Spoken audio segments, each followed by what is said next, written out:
ഇൻ്റെ അസർഗ് മരിച്ചുപോയ എനിക്കെത്തെ അബ്ദുൽ ലത്തീഫ് മദനി ഉസ്താദിൻ്റെ മൗത്തു എന്തൊരു മൗത്തായിട്ടിക്കടെ, എന്തൊരു സൗഭാഗ്യമായിട്ടിക്കടെ, ഏതൊരാളും ആഗ്രഹിക്കടെ കൊതിക്കരെ എനിക്കെത്തെ ഒരു മൗത്തായിട്ടിക്കടെ. കുക്കാജ പള്ളിയിൽ വെച്ചിട്ട് അസറുടെ ടൈമോ ആൽമാർ നിസ്കാരത്തുക വേനായിട്ട് വിളിക്കുകയോ പടച്ചുകൊണ്ട് പള്ളിയിൽ ബാങ്ക് കൊടുക്കുക എനിക്കെത്തെ ടൈമോ, അതും അഷ്ഹദു അല്ലാ ഇലാഹ ഇല്ലല്ലാ അഷ്ഹദു അന്ന മുഹമ്മദ് റസൂലുള്ള പടച്ചുകൊണ്ട് ആ ഒരു തൗഹീദര കലിമത്തെല്ലാം ജോറിൽ ചൊന്നിട്ടു മരിക്കടേയും ചൊന്നിട്ടുണ്ടെങ്കിൽ ഇതിനാട്ട് നല്ല മൗത്തു, ഇതിനാട്ട് വലിയൊരു സൗഭാഗ്യ വേറെ ഏതായിട്ടിക്കിടൂല. ഏതൊരാളും ആഗ്രഹിക്കരുതല്ലേ അവസാനം മരിക്കട ടൈമിൽ ജോറിലു ലാ ഇലാഹ ഇല്ലല്ലാ ചൊന്നിട്ടു ഈമാ സലാമത്തായിട്ട് മരിക്കണമെന്ന് ചൊല്ലത് അബ്ദുൽ ലത്തീഫ് ഉസ്താദർ ആ മൗത്തുലു. അത് ഞങ്ങൾ എല്ലാവരും കണ്ട ദീനിയായ ഹിദ്മത്തിലായിട്ട് മക്കൾക്ക് ഇൽമു ചൊന്നു കൊടുത്തോണ്ട് പഠിച്ചോണ്ട് പേടിച്ചിട്ട് ജീവിച്ചിട്ടാകുമ്പോൾ പഠിച്ചോണ്ട് കൊടുത്ത എനിക്കെത്തെ സൗഭാഗ്യം നിങ്ങൾ നോക്കറോ. അങ്ങനത്തെ ഒരു മൗത്തു പഠിച്ചോ നിങ്ങൾക്ക് എല്ലാവർക്കും തന്ന് അനുഗ്രഹിക്കുമാറാകട്ടെ.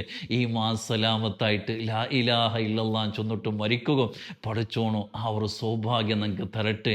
ആമീൻ യാ റബ്ബൽ ആലമീൻ.